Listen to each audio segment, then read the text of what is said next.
Assalamualaikum warahmatullahi wabarakatuh. Perkenalkan, nama saya Reski dengan NIM 2202505020064. Baik, di sini saya akan mempresentasikan pengenalan website. Materi yang pertama yaitu pengertian website, yang kedua sejarah website, yang ketiga generasi website, yang keempat jenis website, yang kelima unsur-unsur website. Pengertian website. Website adalah kumpulan halaman yang berisi informasi tertentu dan dapat diakses dengan mudah oleh siapapun, kapanpun, dan dimanapun melalui internet. Website terdiri dari beberapa halaman web yang saling terkait, biasanya memuat konten seperti teks, video, gambar, audio, dan sebagainya. Umumnya website memiliki satu halaman utama yang disebut homepage. Homepage adalah halaman beranda yang akan terbuka pertama kali. Ini adalah contoh website. Selanjutnya,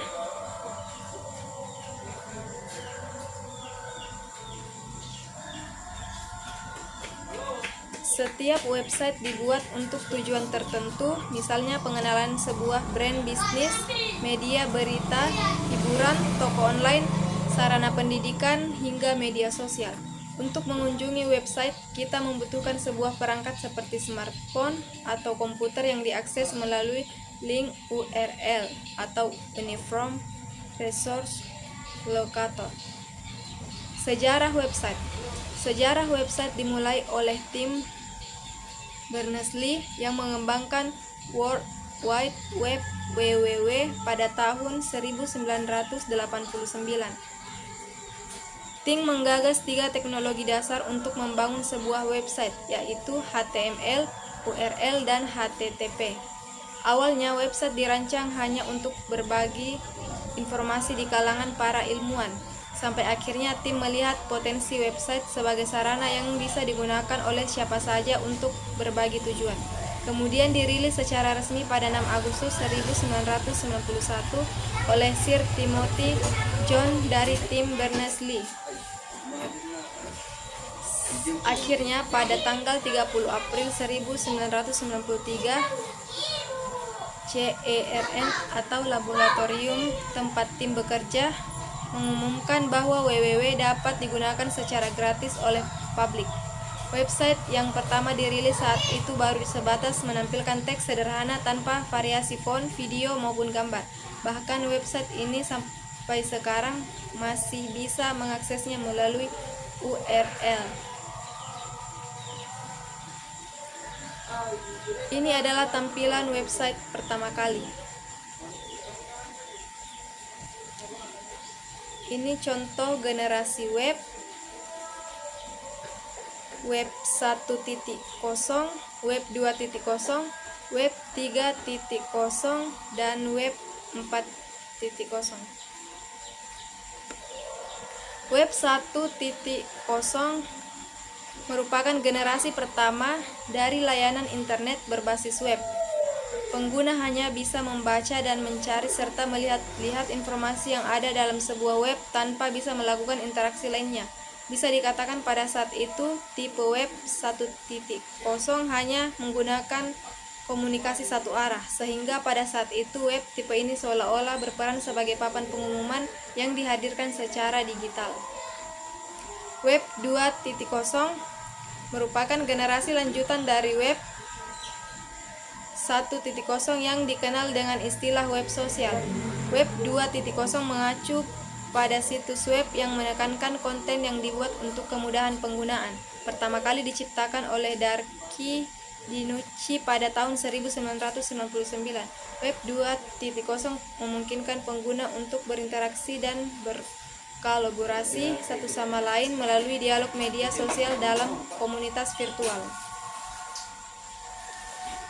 Web 3.0 pertama kali diperkenalkan pada tahun 2001. Kemudian tim menulis sebuah artikel ilmiah yang menggunakan Web 3.0 sebagai sebuah sarana bagi mesin untuk membaca banyak data di halaman-halaman web. Web 3.0 menawarkan metode yang efisien dalam membantu komputer yang mengorganisasi dan menarik kesimpulan dari data online. Web 3.0 juga memungkinkan fitur web menjadi sebuah sarana penyimpanan data dengan kapasitas yang besar. Web 3.0 sebuah teknologi di mana aplikasi dapat merekam rutinitas yang kita lakukan secara online. Web 4.0 dapat dipahami sebagai perkembangan teknologi website yang mengarah pada otomasi dan pertukaran data dengan cepat, melakukan komputasi kognitif, upaya untuk membuat komputer meniru cara kerja otak manusia seperti AI. Jenis website. Situs web biasanya ditempatkan pada sebuah server yang dapat diakses melalui internet. Sebuah situs web pada umumnya dapat diakses oleh semua orang yang terhubung pada jaringan internet. Secara garis besar, website dikelompokkan menjadi dua jenis, yaitu website dinamis dan website statis. Website statis adalah halaman yang berisi serangkaian file HTML. Kode HTML itulah yang membangun halaman web statis. Setiap halaman juga memiliki file HTML yang terpisah. Website tersebut dikatakan statis karena kurang fleksibel untuk dilakukan perubahan, karena jika ingin diubah harus merubahnya lewat skrip halaman HTML. Keunggulan website statis. Tidak harus memiliki keahlian programan dalam membangun web statis. Proses pembuatan yang relatif cepat. Proses indeks cepat karena hanya terdiri dari file HTML dan CSS saja. Maintenance mudah. Lebih hemat biaya dari biaya produksi hingga operasional. Kelemahan website statis yaitu fungsionalitas web terbatas dan tidak menggunakan database dan pemrograman PHP di server. Ini adalah contoh website statis. Website dinamis. Website dinamis merupakan website yang kontennya biasanya bersifat dinamis atau bisa berubah-ubah setiap harinya. Pada website ini biasanya sudah ditanamkan program dengan menggunakan bahasa pemrograman tertentu agar website bisa berinteraksi dengan pengunjung, seperti adanya kolom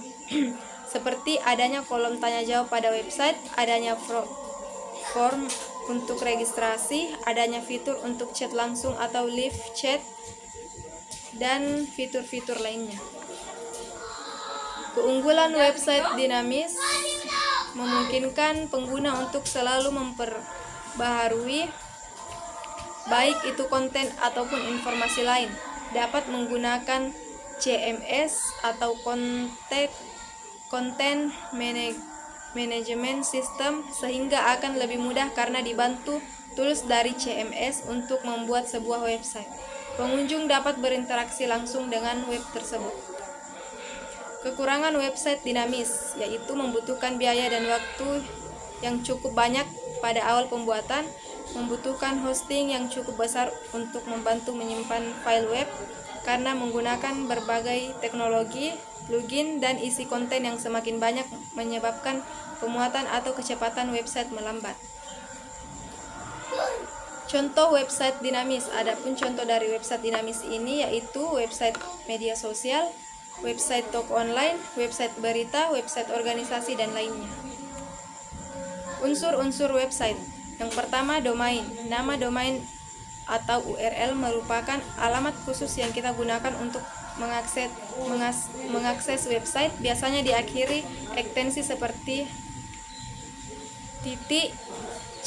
.com, .net, .org, dan seterusnya. Yang kedua, hosting. Hosting adalah ruang penyimpanan yang menyimpan file dan data website kita secara online agar bisa diakses melalui internet. Yang ketiga, platform. Tool yang kita gunakan untuk membuat website bisa dengan coding HTML, PHP, database atau CMS seperti WordPress, Joomla.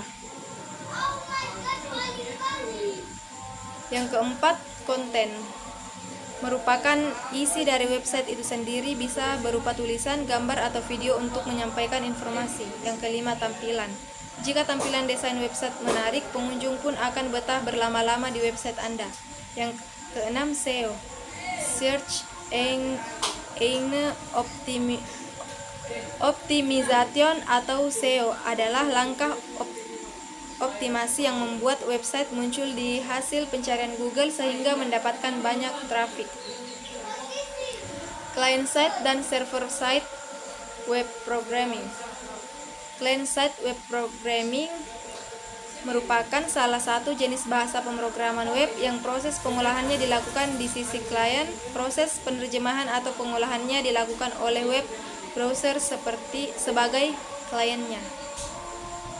Contoh dari client-side scripting ini antara lain HTML, XHTML, CSS, JavaScript, XML, dan jQuery.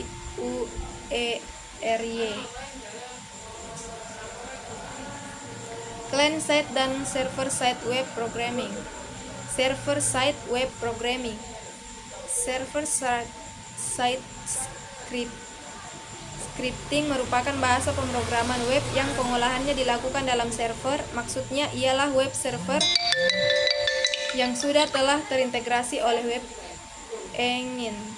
Contoh dari server-side scripting ialah Active Server Packs atau ASP, PHP, dan Java Server Packs.